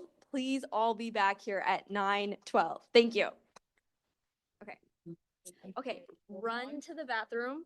That's all I can say. Oh, I'm so sorry. I need to go. Really, in case like 12 p.m. on Wednesday, April 30th.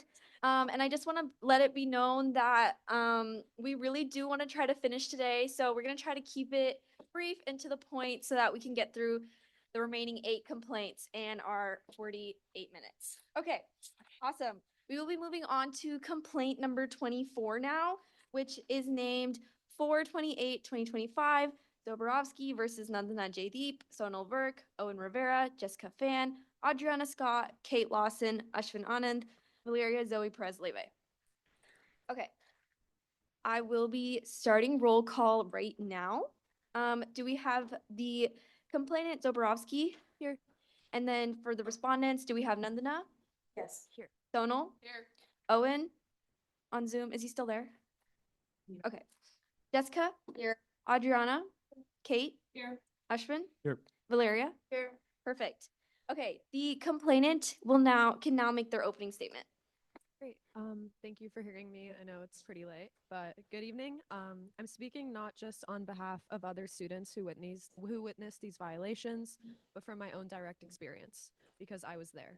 I saw members of the Huskies Unbound ticket actively campaigning inside Odegaard Library multiple times, including during all 3 days of voting, and I wasn't alone. My ticket was tabling outside of Odegaard Library all 3 days of voting.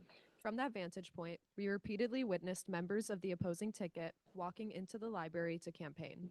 When students exited the building, we would ask them if they were interested in voting, and we would consistently hear things along the lines, I voted, the other ticket just approached me while I was at my table. This wasn't just a one-time occurrence. It was sustained, deliberate, and visible. Throughout the 3 days of voting, students approached our table telling us that they weren't aware if campaigning in Ode was against the rules, but, and I quote, it felt wrong, end quote. Several of us also witnessed it directly while we were studying in Odegaard or walking into the space ourselves. So I want to be clear, this isn't speculation. This isn't secondhand, this happened and many people saw it. Odegaard is a critical academic space, especially during midterms, and for many students, it's their only available late night study option. Approaching people in that context when they are trying to focus is coercive. Unlike tabling, where people can choose to engage or keep walking, this type of direct, unsolicited approach corners students in quiet, high focus environments. That's not outreach, it's pressure. These actions directly violate Section 6E9 of the EPP and the UW Library Code, both of which prohibit campaigning or direct solicitation inside library spaces. To make matters worse, on day 3 of voting, Huskies Unbound told the EAC they had permission to campaign there, despite them being already been warned by the EAC not to campaign in Odegaard. That is incredibly concerning. At that point, their decision to continue was not a mistake, it was a choice to disregard the guidance of the very committee tasked with upholding a fair election. I personally contacted library administration to confirm what was allowed. They were clear and consistent. Candidates could table outside or in designated areas to provide neutral election information, but they could not approach students at their tables or campaign for their own ticket or endorse candidates inside of the library. It's important to remember that the EAC took steps to ensure that no candidate could claim confusion. All candidates attended a mandatory ethics seminar on February 28th. Every candidate also had to complete a quiz on the EPP to confirm that they'd read and understood the rules. That's why this can't be dismissed as an oversight. The expectation of clarity and integrity was built into the process from the beginning, and knowingly violating that standard is a serious breach of responsibility. Let me be very clear. This is not about being a sore loser. This is about protecting the integrity of the student elections process because I do truly deeply care about the ACUB. It's about fairness, equity, and ensuring that student leadership positions are earned ethically, not taken by bending or breaking the rules. When candidates use dishonest tactics and pressure voters in academic spaces, it creates an uneven playing field and that threatens the legitimacy of the outcome. If the Judicial Committee fails to act, it signals that rule breaking is tolerated as long as it is strategic. That message will do lasting harm, not just to this election, but to every future one. We urge you to hold these candidates accountable. The Judicial Committee's future decision in this context is not about punishment, it's about preserving fairness, restoring trust, and reaffirming the values that student leadership is supposed to represent. Thank you. Thank you for that statement. And I wanted to clarify something, Alice. I know that you submitted two Yes. forms technically. So can we consider this as one complaint? Would you prefer that? Because I Yes, know. yes, Okay. sorry, the second form was because I forgot to submit 2 pieces of evidence, but that can all be in this one. Okay, awesome. So we will be hearing, it was listed twice on the list that I sent out earlier, but we will be hearing all this in one. Yes, thank you. And so Ibrahim, I believe that's like 2 folders on the thing, just in case. Yeah, thank you. So now we will be hearing the opening statement from the respondents. Absolutely. Just to mention again, my name is Ashwin Anand. I'll be representing my entire ticket, and otherwise, if anybody has any other comments. So first off, I want to preface, Odegaard is a public library that is accessible to all students as long as they show proof of ID. And so within reason and cited by the very own policy that was recorded in the violation, activities such as campaigning and surveys are allowed as long as permission is obtained from Odegaard staff, either from the ID checkers at the front desk and or higher staff in Odegaard. So every single time we entered Odegaard, as the timeline that I laid out before, day 1, we asked the ID viewers if we were allowed to go table to table. They said yes, and we were instructed at full discretion using campaign materials. Day 2 resulted in the same thing, except for when later in day 2 we were told that we weren't able to, we were causing disruption, quote unquote, in which case we left immediately. On day 3, fully knowing that we had our violation, we went through all of the proper measures to contact Odegaard high staff and to obtain written signature allowing us to place a table inside in a designated area to allow students to approach us rather than us approaching students in order to promote elections. One thing that I want to keep in mind is, again, members of staff told us that we caused a disruption and we left immediately. While we understand that this violation exists, that Odegaard is, an academic area, we obtained the proper permission all 3 days. And even then, I highly encourage the EPP to be clearly articulate and identify locations and buildings that we're allowed to campaign in the future without being overly restrictive. Again, this election had the highest turnout in 5 years, all in part to students being met exactly where they're at. And so, if Odegaard in the future is not a permissible area to campaign in, we would like that clearly stated in the EPP rules. But again, just going back to what the complaint is about, we received permission on all 3 days, either going table to table or setting up a table ourselves. If anybody else has a statement, but that's about it. Yeah. Any other opening statements? Okay, awesome. Now we will be moving back to the complainant. Alice, do you have any additional evidence or witnesses that you would like to bring up? Yeah, can I please ask that the evidence of the signed letter that I received from the Odegaard Library administrative assistant sent me? Yeah. And if that's okay, I'm fine reading it out loud, but if that could please be read out loud to everybody, if that's possible. Yeah, I can, I think it's in folder one. Okay. Do you want to just read it out loud really quick? Yeah, totally. After being made aware by Odegaard Library staff that certain members of the Huskies Unbound ticket, i.e. Nandana Jaideep, Sonal Virk, Ashwin Anand, Valeria Zoe Perez Levia, Kate Lawson, Owen Rivera, Jessica Fan, and Adriana Scott were walking up to students in the library to campaign, I was asked to intervene as a member of the Odegaard Library administration team. I talked to the students in question who were tabling outside of Odegaard Library. They requested permission to enter the library to talk to students about voting.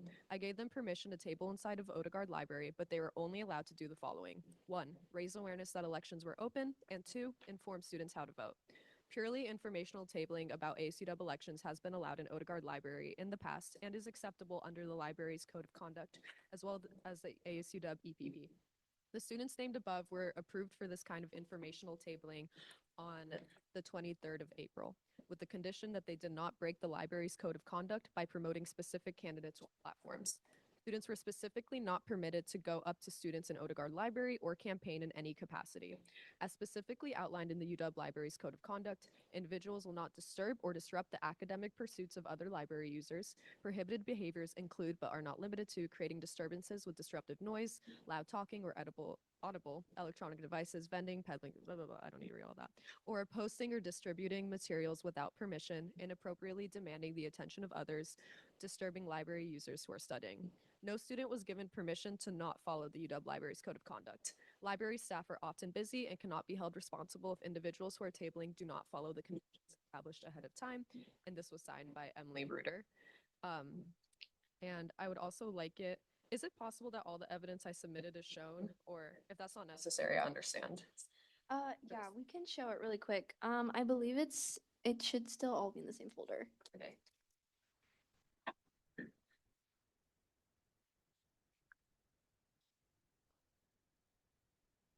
Can I make a clarification about this, or should I wait? We're gonna let the complainant finish their part, and then we'll move on to the respondents. Thank you. That was the part of the complaint form that asked for like the contact on a piece of paper, so that's why. Yeah. Once we get through all the ones on this one, we'll go to the next folder because there's two folders. Oh.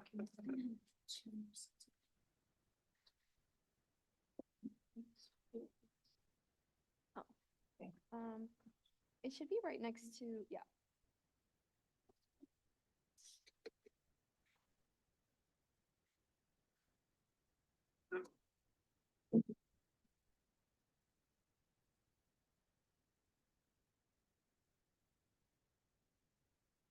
The stuff at the top might have been covering what was that video. Just sorry.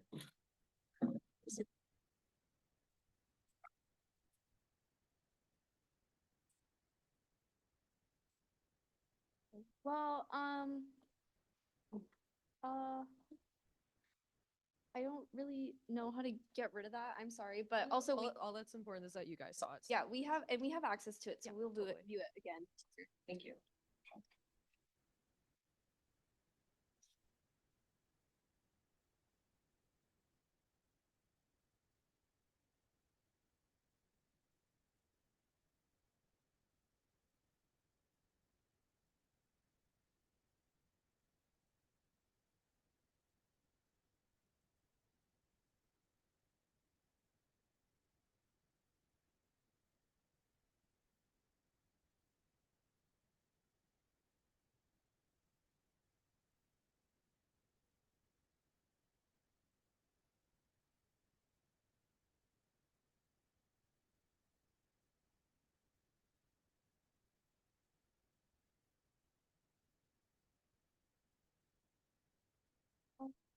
I think that's everything. I'm sorry if we didn't get to every single piece, but we definitely have access to all of it.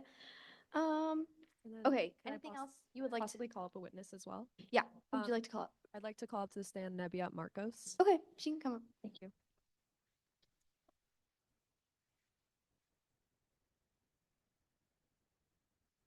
So what I witnessed is on the third day of campaigning, I went into Odegaard Library because this is the day where I saw the Instagram post of Owen and Ashwin tabling an ode, and this frustrated me and a lot of others because we had been very careful to not violate the EPP, not violate UW Library code, and disrupt academic instruction, especially during midterm week. And this was frustrating because we were thinking, okay, well, this is a clear violation and it's being dismissed because they said they have permission.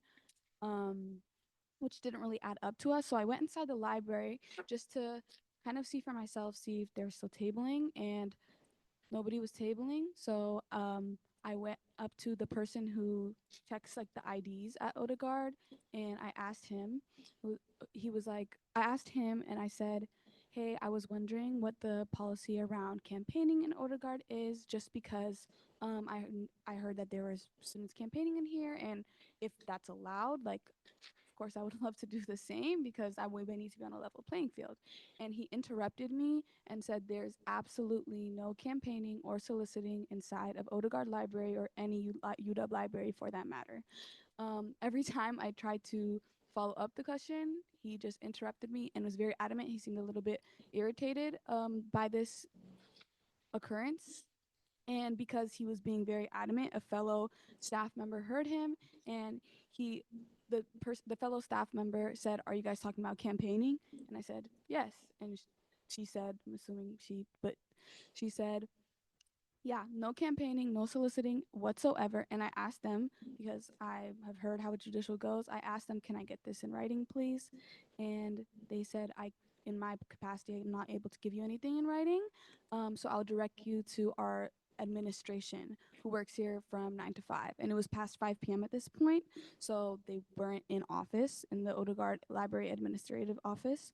So he gave me an email to reach out to. He said, "You can come back in the morning when their office hours are here, or 9 to 5. During 9 to 5, you can come back. We can get you a statement in writing." And yeah, that led to the letter that Alice has. I was in the bathroom, sorry, so I'm not sure if she's already talked about that, but that led to that letter being revealed or being written because the staff and administration seemed very upset that they were played with, for lack of better words, and that they were taken advantage of. Thank you. Yeah, thank you. Any additional evidence or statements? No, thank you. Thank you. Okay, we'll be moving on to the respondents now. Would any of you like to bring up any additional evidence or witness testimonies? Can we provide a point of clarification? I want to speak into the mic, sorry. Yeah. I don't believe that we were provided with any of those videos. I know myself, I didn't receive any of those video files in my email inbox. It's not to say that they don't exist or anything, but I just want to clarify with you all that none of those have been ever been seen by me, and I would like that evidence to be made public, please. Yeah, we can get back to you on that. I'm sorry, I would have to look into like the admin part of that, but Okay. Wanted to make that clear. yeah, and if it wasn't sent to you because your name's on the complaint, it definitely will be at some point. Thank you. But back to the evidence and witness testimonies. Whoever would like to go first. Yeah. I guess first I'll just address what was just said, and then if we could reference the signature that we obtained earlier and the video that was obtained earlier. It was submitted. I don't know which complaint. It was the one that we were talking about, like looking over the shoulder plus ode. Was it the email I received just a few minutes ago? The photo in the video. Yes, that's correct. And I guess while that's being submitted, just to reiterate everything that I said, on all 3 days we obtained permission from Odegaard staff, some form of Odegaard staff. On day 1, it was from one of the people that check your IDs, and they said we're all right, perfectly all right, going table to table. On day 2, the exact same thing from from one of the people that check your IDs. They said it was perfectly all right. And when we were made aware that we were causing disruption, we immediately exited. And then on day 3, we took the liberty to contact Emily Rudder, who is actually the person that signed their statement as well, to see if we were able to set up a table in a place of their own discretion, to allow students to come to us rather than us going up to students. They were perfectly all right with that too. So ultimately, Miss Rudder's statement stands for itself. We were able to table on day 3, and understandably, day 1 and day 2, we did go table to table, and we acknowledge that we did go table to table. However, we did receive permission, or we were under the guise that this permission was acceptable from one of the ID staff, and maybe that was a student that didn't know what the actual library policies were. So there is definitely miscommunication in terms of Odegaard staff and library on what the policies are. I would highly encourage there's some more clarification that be done. But again, Ms. Rudder's statement and our signature from Ms. Rudder herself should speak to our actions on day 3 in terms of tabling. On days 1 and 2, we did go table to table, but again, under the guise of permission. Yeah, thank you. Anything else? Did you want to add something, Nandana? Yes, absolutely. So yeah, if the video, I just submitted the evidence that we have as well, which is the signed permission that we obtained to table on the 3rd day. So I would like to make sure that that's public evidence as well.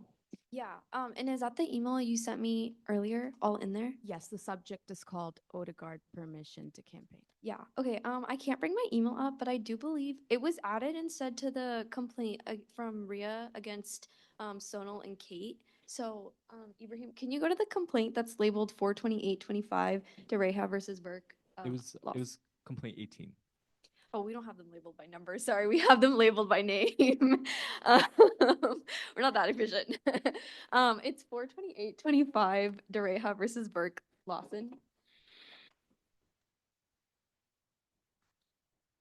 Yeah. And then I think, did you want the video first? Either works. Okay, not that one. I think that one. Yeah. Oh, can you go up? Yeah. Okay, you want to read it? Yeah, this says that this signature grants us access to campaign and Odegaard for ACW elections on all floors between the hours of opening till closing using campaign materials. So if there were claims that we could only advertise that elections are open, we did get permission. We were told that we can use campaign materials.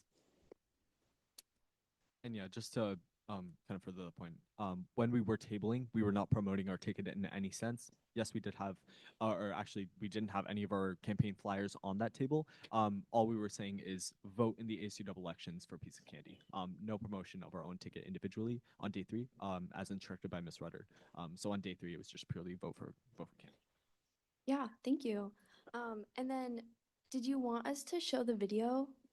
I am not sure if we will be able to show the video because it is kind of large, and if we are not able to look at all the evidence today, we may have to table this complaint for we most likely extend this hearing to a later date. But Ibrahim, do you want to see if we can get the video up really quick? It's in the same. It's really short. It just zooms into this essentially and just has the person Okay. signing present in the video. Okay, never.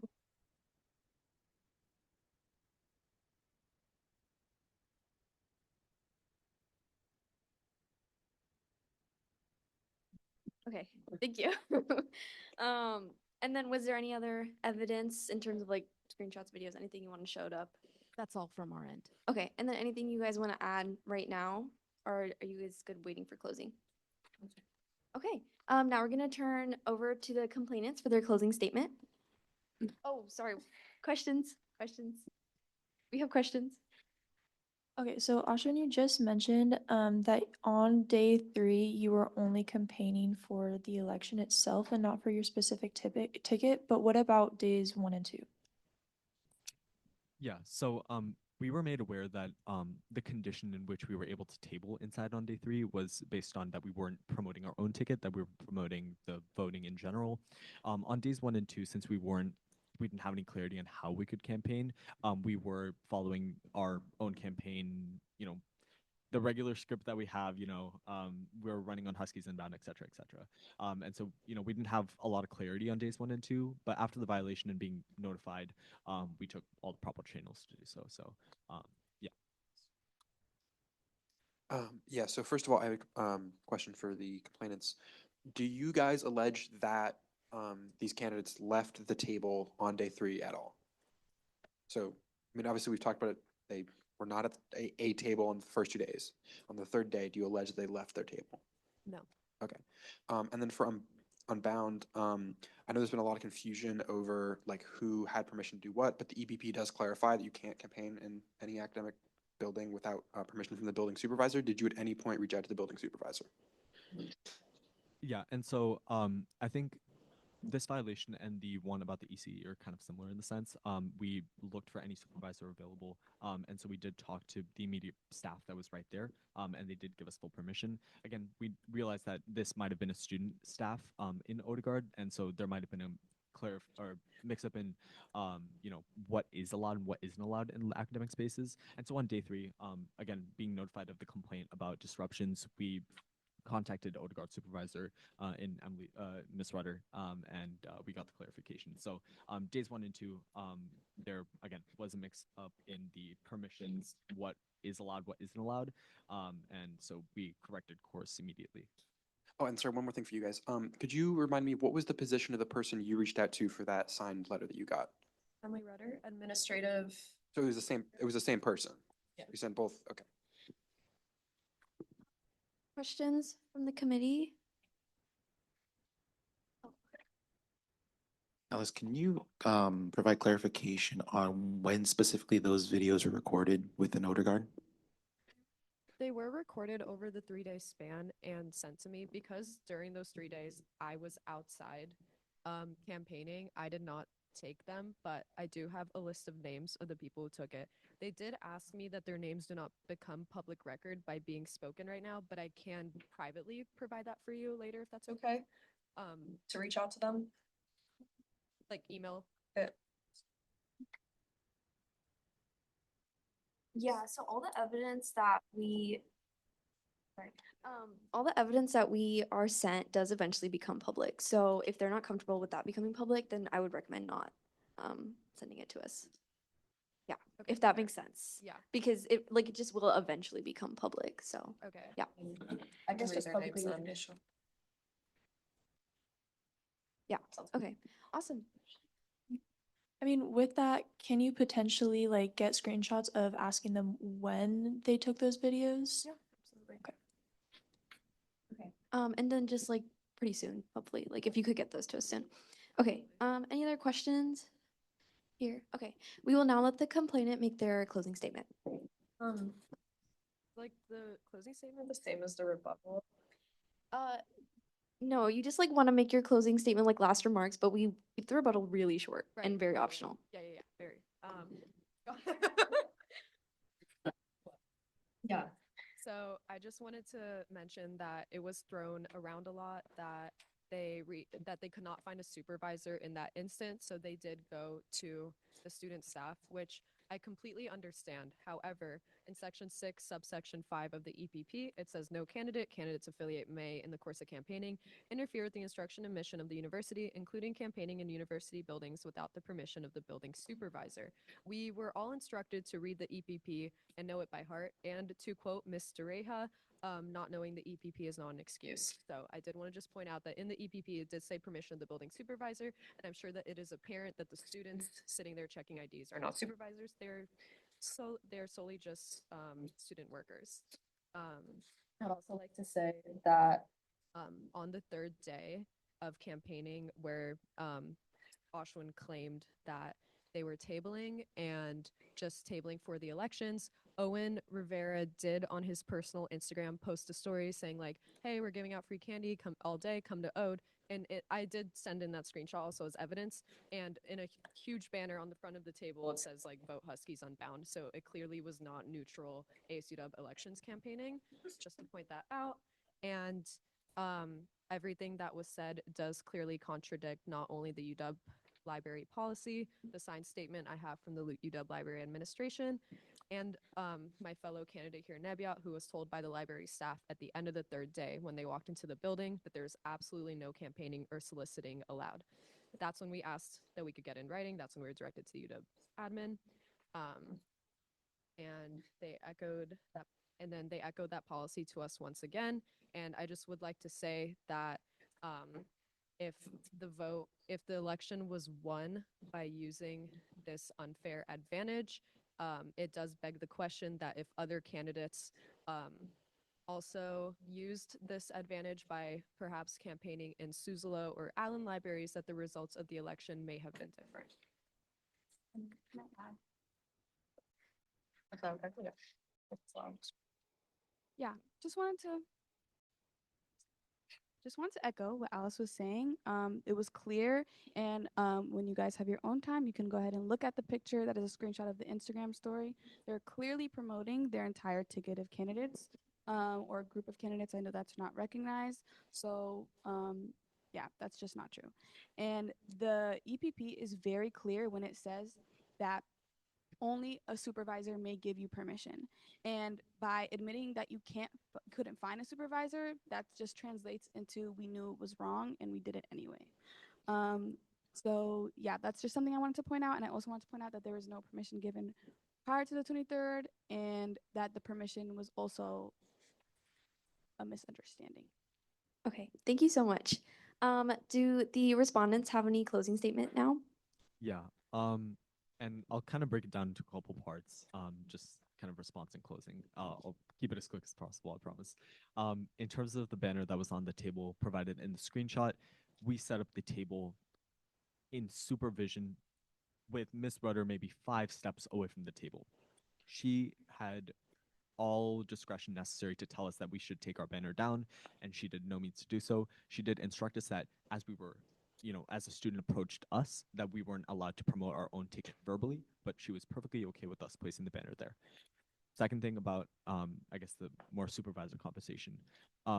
When being told you that we couldn't find a supervisor, all staff, I guess, in Odegaard, are at full discretion. We don't know who are students who are actual workers there. And so when we went up to one of the people that checked the IDs and we asked for permission, again, we could be under the assumption that they were supervisors themselves. And again, on days 1 and 2, we didn't receive anything in writing saying that we had permission, but we did get permission from them to go table to table. After being notified again that we were causing disruption, we left immediately. And on day 3, we received the written confirmation from the person that wrote their statement as well, saying that we were perfectly okay setting up the table, allowing students to come to us. So one thing I want to say specifically about, the election results being overturned, we have no quantification as to how many students we have approached and have gotten votes from. We have no quantification as to how many people have been in Odegaard during these 3 times. And so we cannot make any insinuations about how this election would have turned out. I just want to make that public comment. Ultimately, about the permission stuff, we have written statements on both sides. I think it's pretty clear that there was a misunderstanding. So again, as I mentioned in the opening statement, I would highly encourage the EPP to be just a little bit more clear about where and how we receive permission. I think it would be great for future purposes of elections to have everything in writing. And so just want to make that revision pretty clear. But thank you. If anybody else on the ticket has anything else to comment. Well, echo what Ashwin said really fast. Like, even if you look at the evidence that I submitted, it says with campaign materials. So we had a very smooth time working with the supervisor. They were super supportive, and we didn't have any sort of qualms in terms of what we're allowed to do, what we're not. They told us exactly what we could do, and we abided by what they told us to do. So I just want to point that out there. And on the 3rd day, when we did have our Huskies Unbound poster on the table, it was with permission and signed permission, in fact. Yeah, I just want to say briefly as well, this entire complaint comes down to a series of misunderstandings about where permission should be obtained, how it should be communicated, and from whom it is allowed to come through. I know Ms. Marcos and Alice have both said that they also went up to the ID checkers and asked their permission if they could campaign in there on the 3rd day as well. None of us understood exactly who was the supervisor in this situation. None of us understood until that 3rd day when we got that signed form exactly what that needed to look like until the EAC clarified that with us and we were able to have. So I think this is a lesson for the future. This is something that we should log and say, this is a change that needs to be made to the EPP. But we attempted our best to abide by all the rules that were in place. We obtained permission when we walked in. We obtained permission on the third day when we were told it had to be written, and we followed everything that we were told we needed to follow. Thank you. Yeah, thank you. I'm going to, if possible, curb the closing statements for now. Hopefully you guys have all had a chance to say what you want to say. No rebuttal. Okay, perfect. So we are done with that complaint. Thank you so much, everyone. And now I do have to state that, so we have completed 24 complaints, and we do have a few more. And so the building closes in 15 minutes. We are not allowed to be in this building past 10 at all, and so we actually have to pack it up at 9:55. And so we can choose to hear the next complaint, or we can wait till the next hearing, because you guys might be cut off in the middle of your complaint. I just want you to know that. So yes, I will take questions right now. If there is another judicial committee, is it required to be at because it is not in the EPP? Sorry?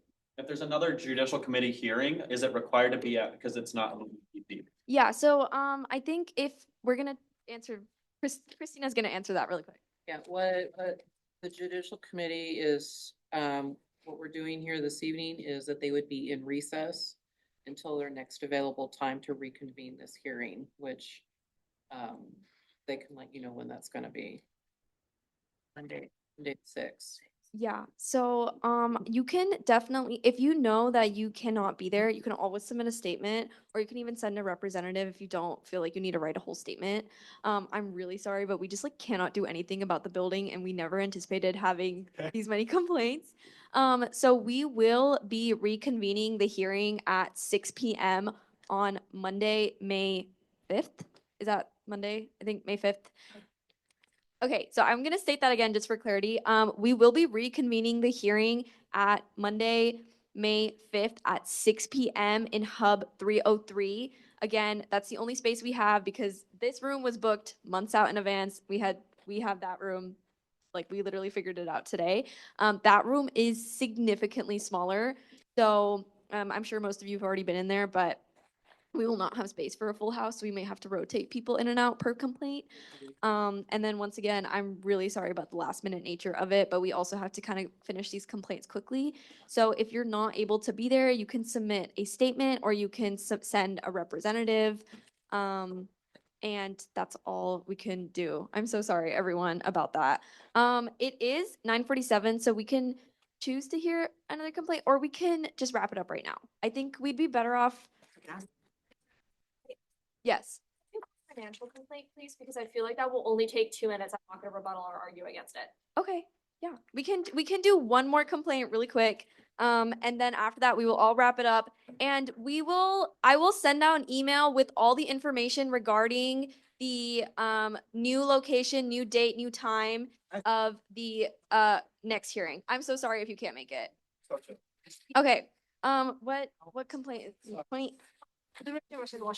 Okay, we will now be hearing complaint number 28, which is named 4/28/2025 Dereja versus Washburg. And we will be hearing the opening statement from, or do we have Dereja here? Do we have Washburg's representative here? Perfect. Can you state your name? Santa Maria. Awesome. Okay, well, now we're gonna have our opening statement from Ria. Yeah, I filled the financial form. We just didn't have the receipt. That's it. Okay, perfect. And I do think we have those receipts now. Do not actually, because we didn't spend any money. I filled out the form wrong and I put in my preliminary requests. I didn't spend any money. That's why there's no receipts. Yeah. I got your clarification on that, which is awesome. Do you have any additional evidence or witnesses? I have to do this. Okay. Do you have any additional evidence Sorry, I or filled out the witnesses?